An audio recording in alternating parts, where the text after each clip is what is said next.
Hi guys! Magandang hapon!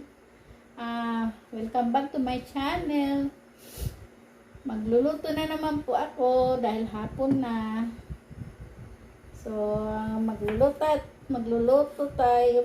ako ng sinigang sa miso. Salmon, yung ulo ng salmon. Sinigang.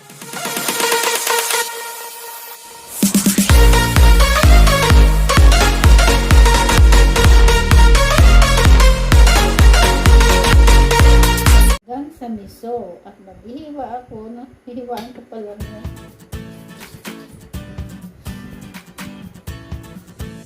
sangkap.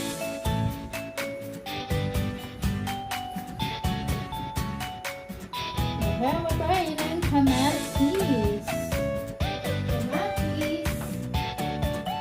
ng luya. Kailangan natin ng luya.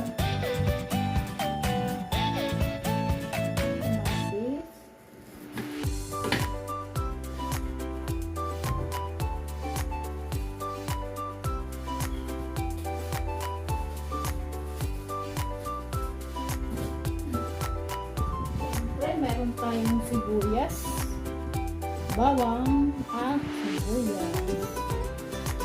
Simpleng luto lang to guys. Para sa mahilig na may sabaw. Pero may pusa na naman dito.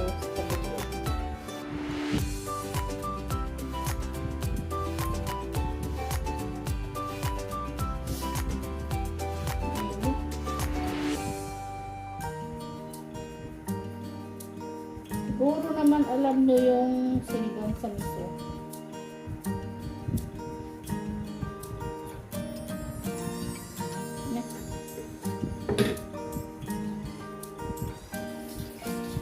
Meron tayong ang sangkap natin. Papakita ko mamaya sa inyo yung sangkap. Alam ko naman na maraming nakakalam sa lutuin na ito eh.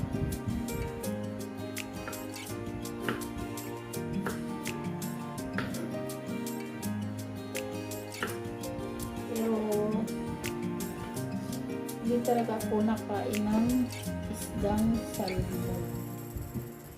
Dahil, sorry guys, nasila na ako sa isdaan. Nagkaroon ako ng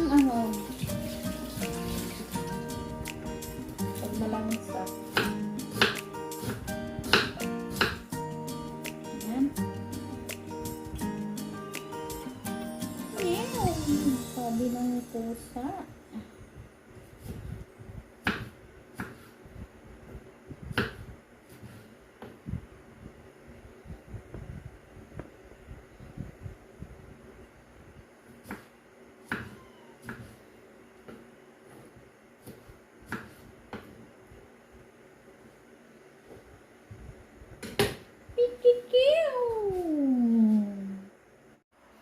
Hi guys, I'm back. So ngayon papakita ko na sa inyo yung sangkap ng sinigang sa miso na ulo ng salmon. So ayan guys, kita yung meron tayong niwa na bawang, sibuyas, o ito yung siling pangsigang, tapos tawag nito kamatis, nakakalimutan.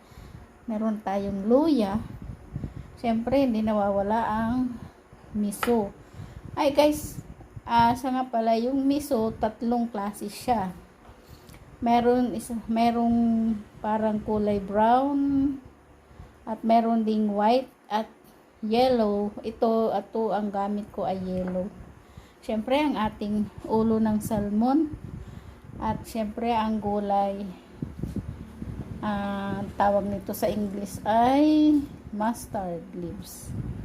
So yan guys, atin ang uumpisahan ang pagluluto. Okay. Sinisipon-sipon pa medyo baka mahulog yung ating camera eh.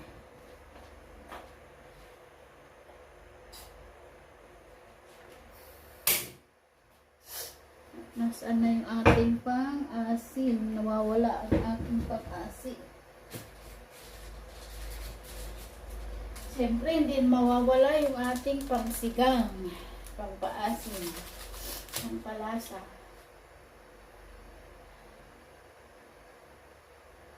Masakit ang aking kamay na sugat. Hindi ko alam kung saan nasugat. Ay, ito na naman tayo. At ang kaparis ng ating sinigang sa miso ay magpo-pork chop ako.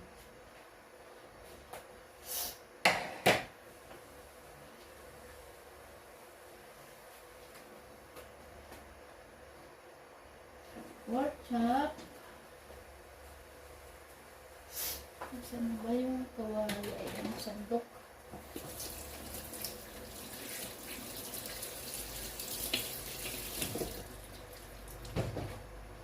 Dito na naman po.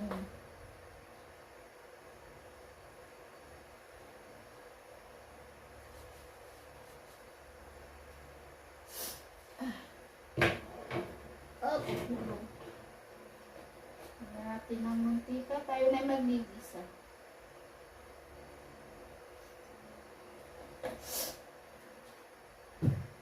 Hindi, ang lalagay lang natin ay mustasa dahil di ako nakabili ng radish or ano tawag sa radish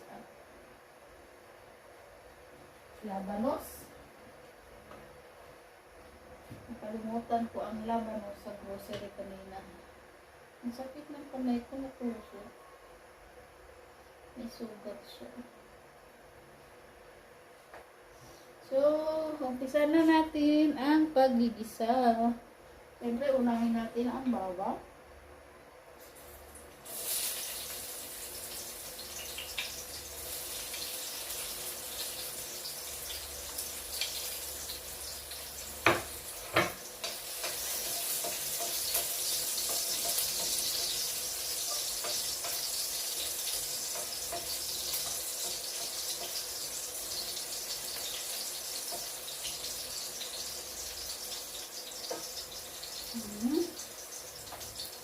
Sunod natin ang bakit ganito.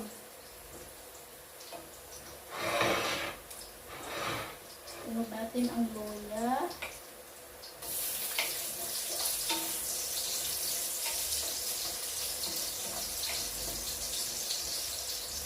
Yanin natin na maging brown ng konti ang luya para yung lasa niya lumabas. Para ka lang magtitinulang na lang yun. Ang pinagkaiba lang ay meron siyang sili at sunod na natin yung sibuyas.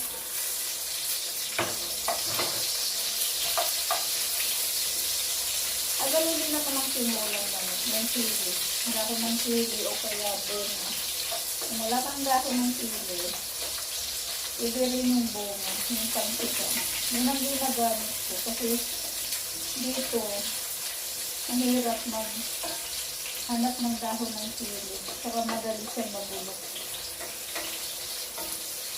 So, lagyan na natin yung kamatis.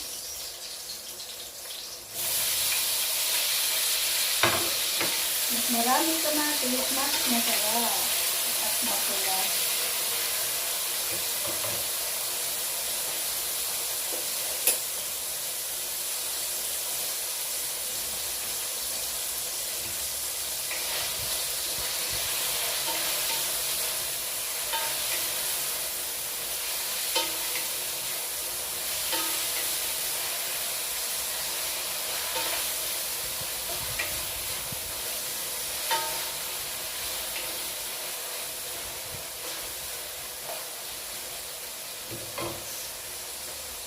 Antay lang natin na medyo maluto ng konti ang kamatis bago natin ilagay ang tawag nito? Miso.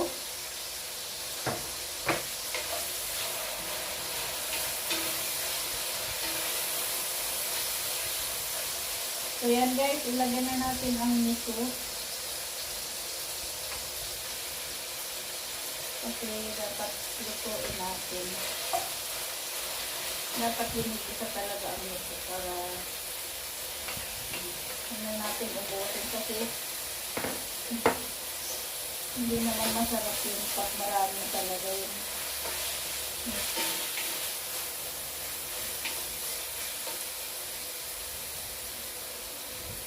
Para makita nyo ko eh. Yan, ganyan.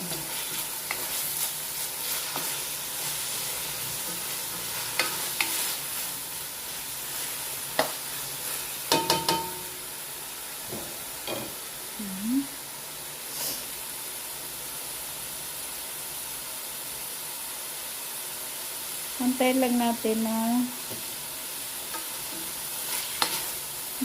ano ng konti yung miso para bago natin lagyan ng tubig o ng sabaw.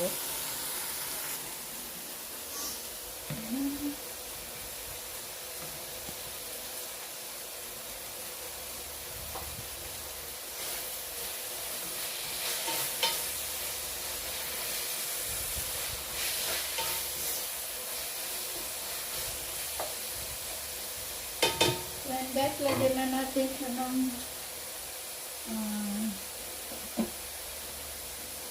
sabaw.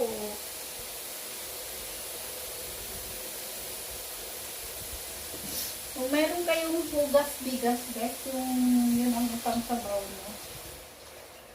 Mas maano siya.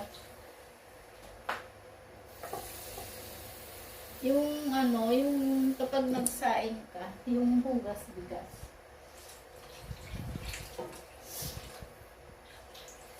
Yan. So, antayin lang natin siyang kumulo.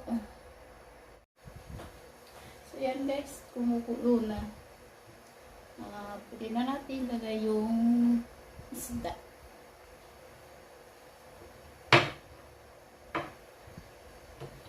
At guys, yung ating gulay ay yung ating mustasa. Pag ako kasi nagluluto, hindi ko siya sinasama dito sa isda mismo. Kasi pag sinasama mo siya, lalo na pag meron asin na nag-ano siya, nagiging matigas. Ang ginagawa ko, papakula ko ng tubig at doon ko niluluto muna para saka ko siya ilinalagay pag luto na. Kaya guys, antay na lang natin siya kumulo.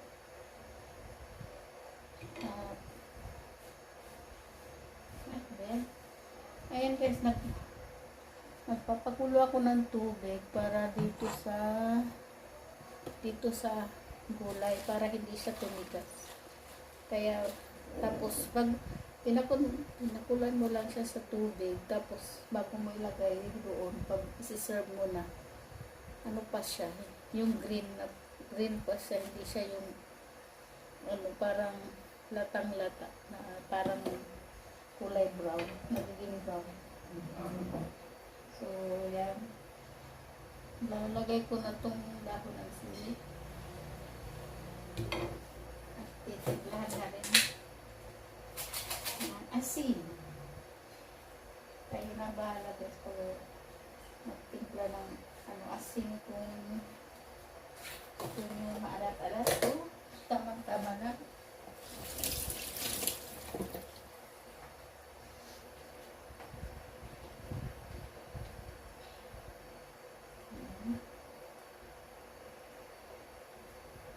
Hintay na lang natin kumulo ulit. At yung ating gulay ay pwede na natin ilagay hanggang maluto.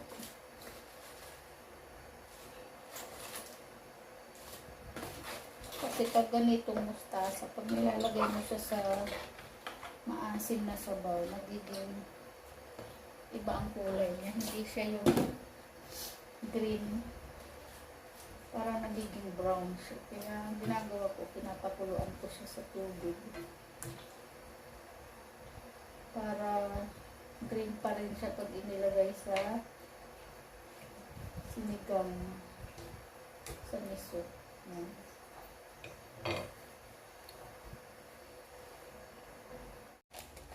So yan guys, luto na yung ano at ito yung gulay. Pinakuluan ko, green pa siya. Ngayon lalagyan na natin siya ng paan.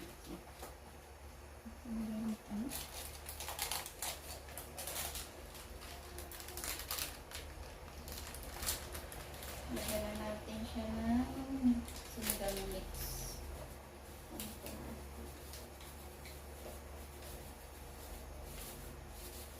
Ayun ang bahala mag-ano kung gusto nyo ang akin.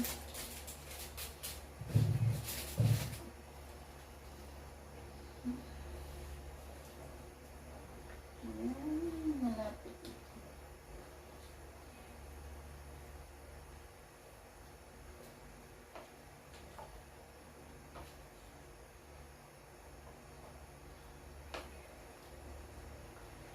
So yan guys ay luto na. Tingnan natin yung yan, luto na siya. Pwede na siyang ihain. At yung ating gulay ay ito. Yan, green na green pa siya. So atin ang papatayin at para may ano na